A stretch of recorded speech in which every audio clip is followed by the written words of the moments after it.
Nome: Paulo Freire. Data de nascimento: 19 de setembro de 1921. Local: Recife, Pernambuco. Cor dos olhos: castanho. Raça: humana.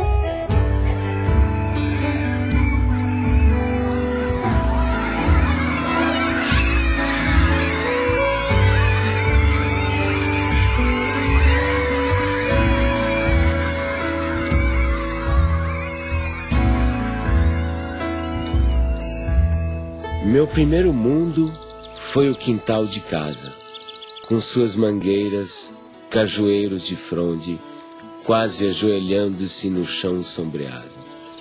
Ali engatinhei, balbuciei, me pus de pé, andei, falei.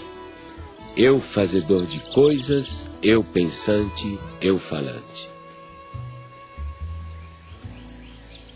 Durante muito tempo, muita gente me pensou em mim ou falou em mim como se eu fosse um especialista em métodos e técnicas de alfabetização de adultos. Não é que eu ache que ser um especialista em alfabetização de adultos é uma coisa inferior. De jeito nenhum, eu acho uma coisa de uma importância enorme. Mas só que a minha preocupação desde o começo era um pouco mais gulosa do que essa. Quer dizer, o que eu buscava já naquela época, nos anos 50, era uma crítica à educação brasileira. Em Angicos, uma pequena cidade no sertão do Rio Grande do Norte, à beira da antiga estrada de ferro, começaram uma revolução. Sua primeira fase durou apenas 40 horas. O alvorecer de autêntica reforma de base que está repercutindo em todo o Brasil e que possivelmente logo envolverá o país inteiro.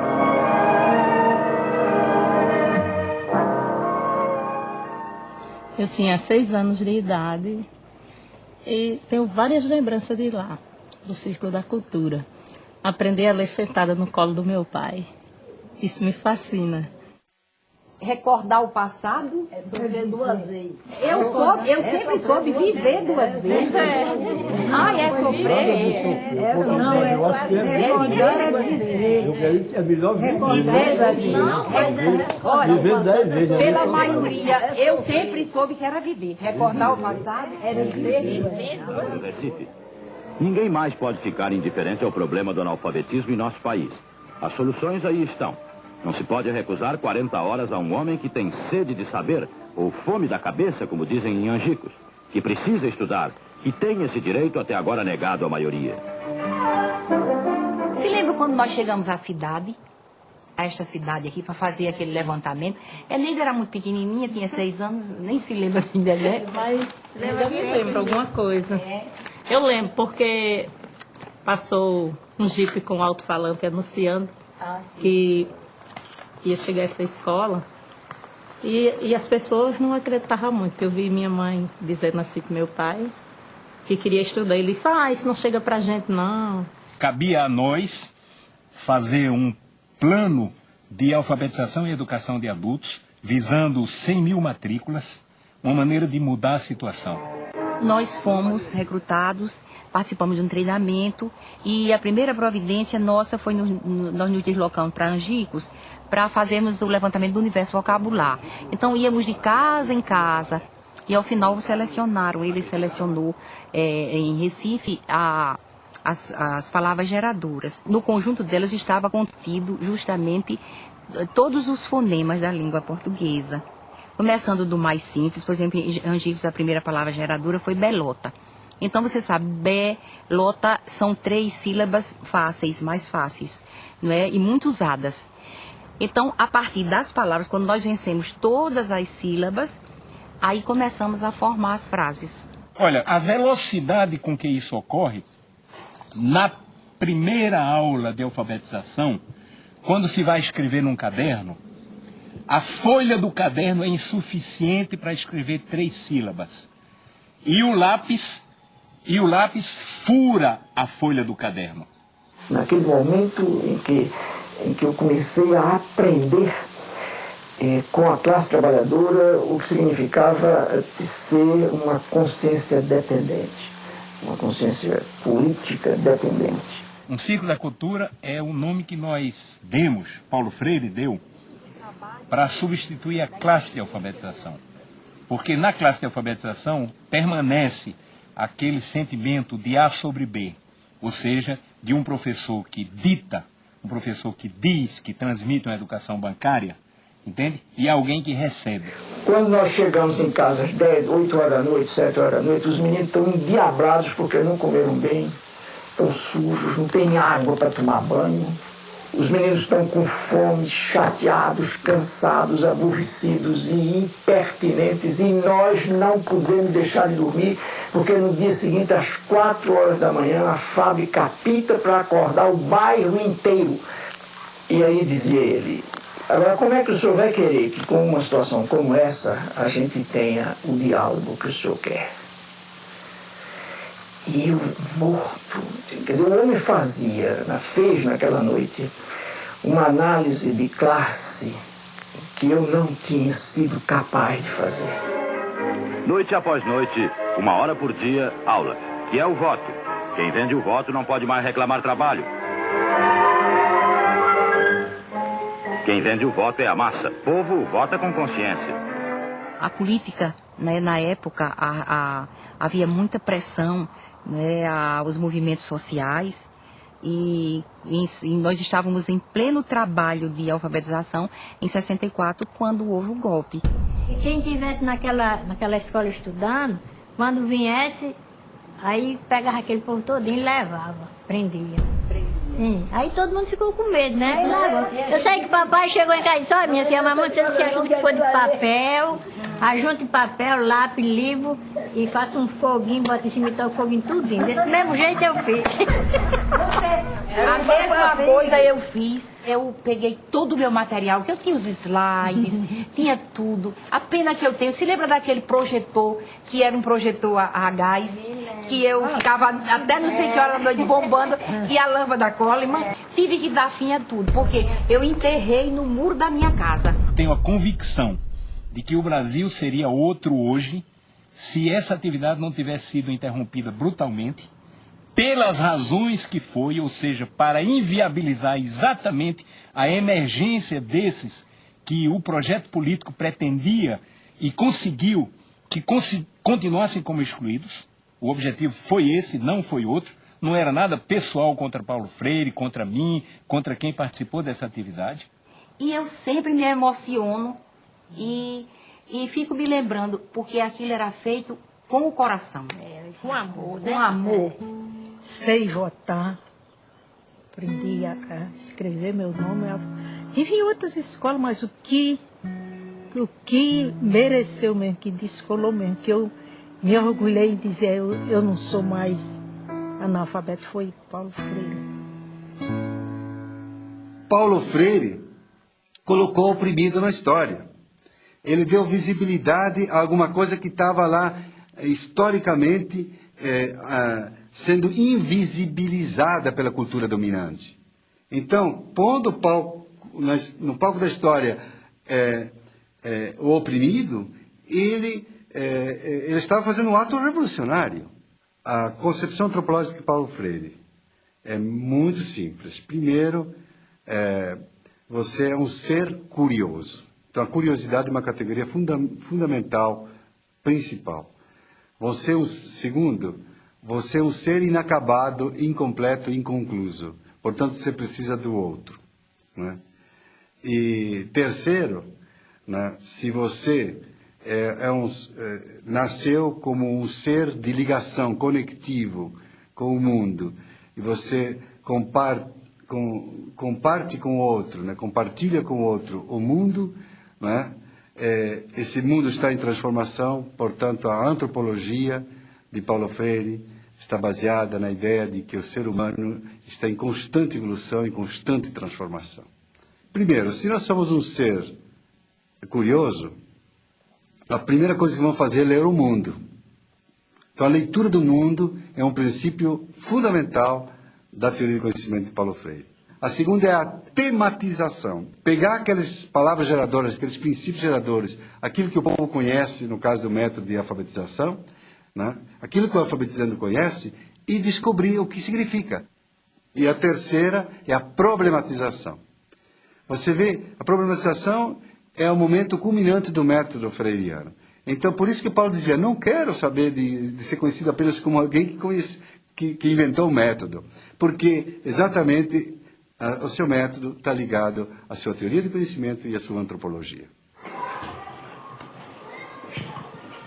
Professoras, professores, alunos e alunas, boa tarde. E nós já estamos em nosso horário de começarmos o nosso turno vespertino. Nós teremos as nossas atividades na sala do Lego, na biblioteca, atividades de agricultura, e com certeza será mais uma tarde de uma construção da nossa aprendizagem. Então, assim, ao iniciarmos a escola, fizemos a proposta aos servidores, aos trabalhadores da educação aqui. Vamos estudar Paulo Freire, vamos compreender a sua proposta de educação, essa perspectiva de humanização, de libertação, de conscientização. Então, assim, a escola não existia e depois veio Paulo Freire. Paulo Freire existia antes em nosso coração, como uma proposta de vida. E, assim, a proposta conosco, depois surgiu um espaço concreto para vivermos a prática dessa teoria. A gente tentando, e era difícil mesmo. Como pegar um aluno que vem da roça, passa 2 meses em casa, 1 mês só aqui, e fazer esse menino, né? Aí o jeito foi o quê? Mergulhar nas leituras e aprender com esses teóricos, né? E a base da gente foi Paulo Freire, pelo fato de ser uma coisa mais próxima da gente.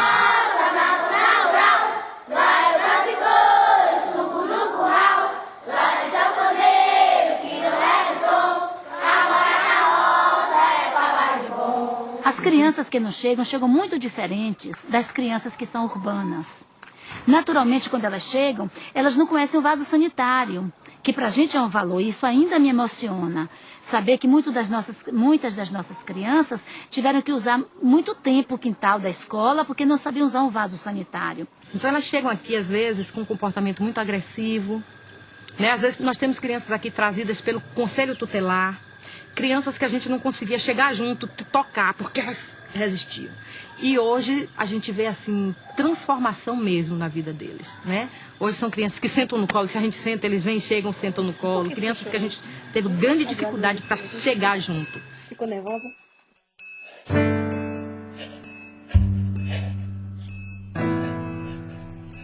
Para mim, o exílio foi profundamente pedagógico. Quando exilado, tomei distância do Brasil, comecei a compreendê-lo melhor. O exílio, rapaz, o exílio me deu muito. Só que o preço do dado é equiparado, tá fazendo? A quantidade que tu ganha é a quantidade que tu tem que pagar. O preço é alto, o preço é e foi alto. Olha, eu só não te diria que eu me sentia destroçado, porque afinal de contas é muito difícil que eu me destroce, entende? Mas eu sofri profundamente. Então havia dimensões da nossa cultura que me fustigavam, como por exemplo o gosto da comida. Nós, claro, tínhamos muita saudade do clima, da gente, da língua, né? Mas a estrutura familiar na questão da comida, por exemplo, do universo, né? Da cultura, nós tínhamos tudo. Todo dia minha mãe arrumou feijão não sei aonde, e galinha de cabidela, que ela ia, achava no mercado Las Vegas, trazia e fazia a jeba da galinha. Era uma comida que se você entrasse... Era uma casa pernambucana, era uma casa brasileira. E não há como sacrificar a sua identidade cultural. Eu nunca me senti melhor do que ninguém porque sou brasileiro, mas nunca me senti pior do que ninguém porque sou brasileiro.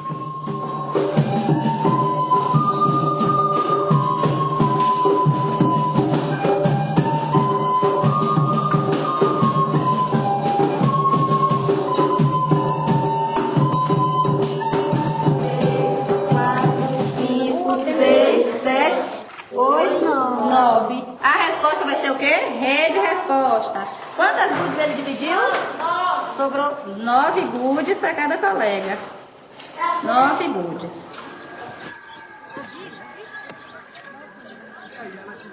Isso aqui é uma ferramenta chamada sacho. Ele tem uma ponta justamente para poder fazer o quê? Para poder fazer a cova. Então nós vamos fazer a cova e a beterraba já está aqui. Nessa posição ela não pode entortar a raiz porque senão vai deformar. E aqui nós vamos fazer esse procedimento. Pronto, tá faltando. Coloque aí no local, um pouquinho mais, ó. A raiz ficou um pouco baixa.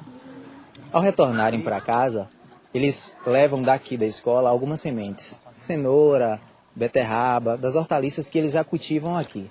Lá eles têm o objetivo de, ao chegarem lá, passarem para os pais o conhecimento que eles acabaram adquirindo aqui ou então que reforçaram já tendo esse tipo de conhecimento. Lá eles fazem o que fizeram aqui. Alguns já se vendem, eles chegam falando, ó, a gente ganhou dinheiro, porque eu plantei o coentro, plantei alface, plantei isso aqui. E aí eles vendem isso e ganham dinheiro, né? Aí ensinei a meu pai, a fazer assim como o professor ensinou. E ele sempre ensina, traz a semente da planta, ensina como é que os professores lá ensinam para eles plantar. Eu digo, já aqui nós plantamos diferente. Nós chamei a terra toda. Ele, não, mãe, não é assim. O professor lá ensina para nós fazer arleira, estamear a sementinha. Depois, se tiver junto, ele vai, arranca um pouco daquela muda para poder ficar mais embastido. Ele sempre conta tudo.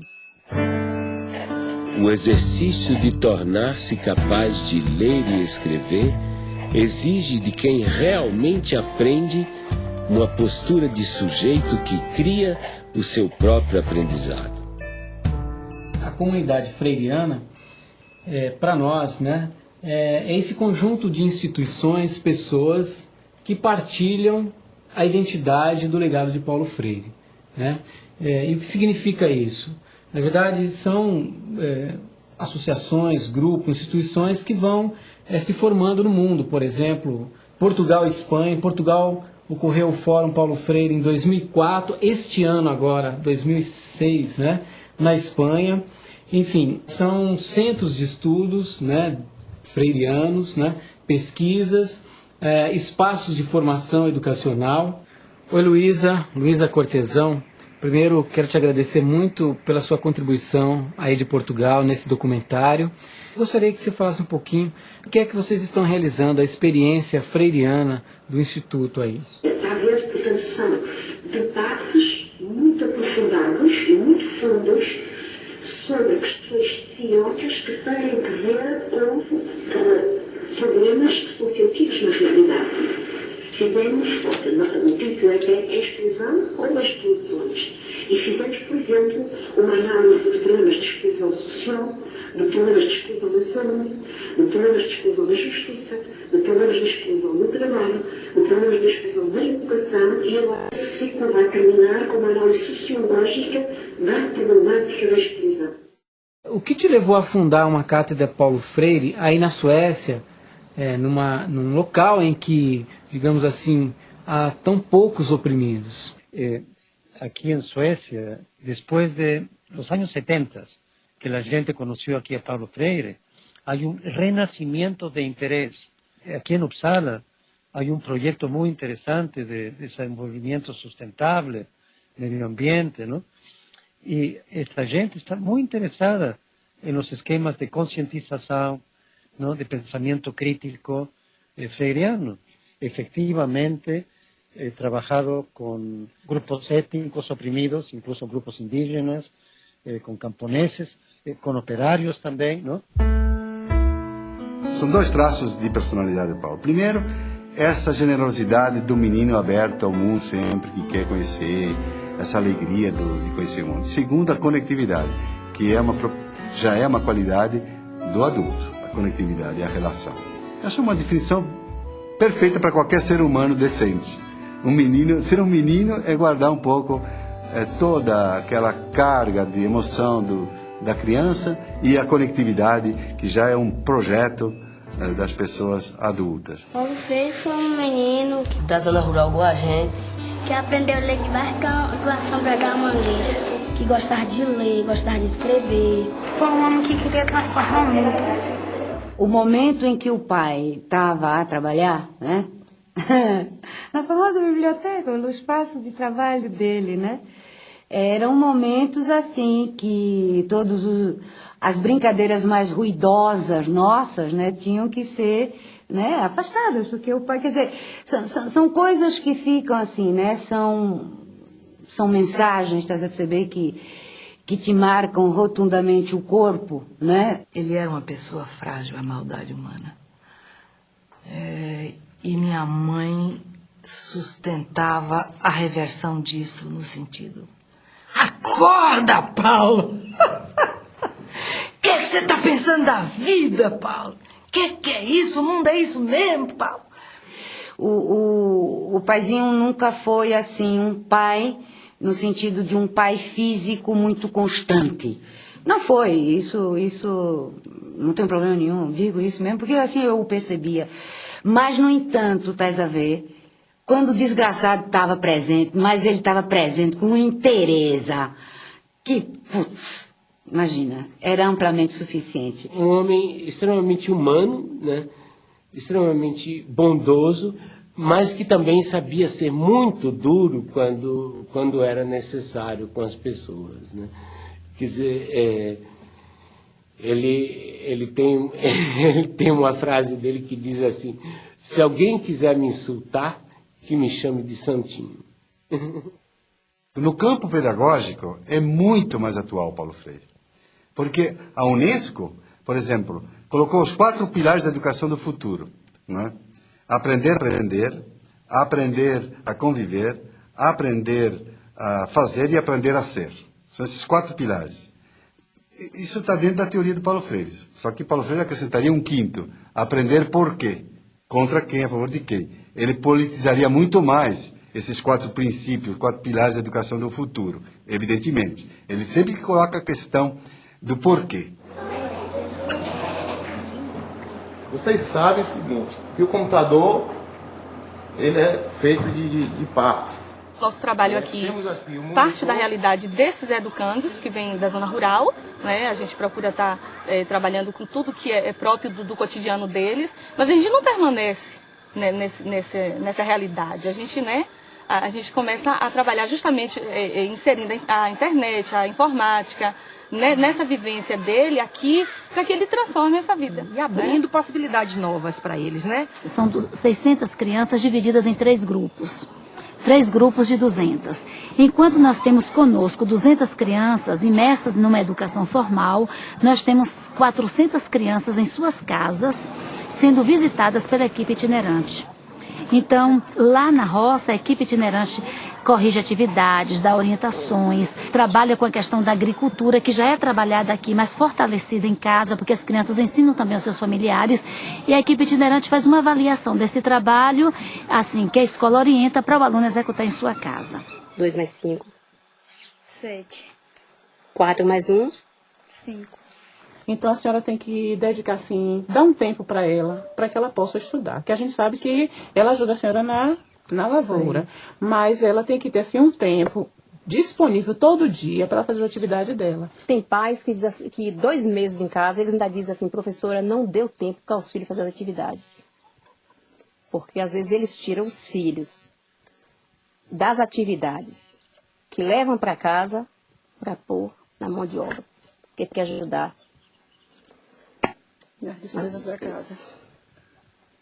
Eu estou trabalhando agora com atividade de artes. E essas atividades é uma atividade que desenvolve a coordenação motora, cognitiva e também ajuda no desenvolvimento da criatividade de cada criança. O restante fica em silêncio e vai terminar a tarefa, tá certo?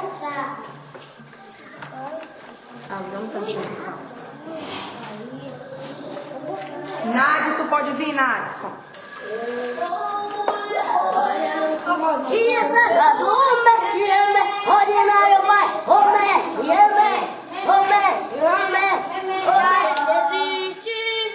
E tomar o banho bem o quê? Passar o sabonete no corpo, atrás. No banho, tira a calcinha e tipo os meninos tiram a cueca. Lave a parte íntima de vocês bem lavada. Fica lá sujinho, Aí vai criando sujeirinha, sujeira, sujeira, e daí cria dor?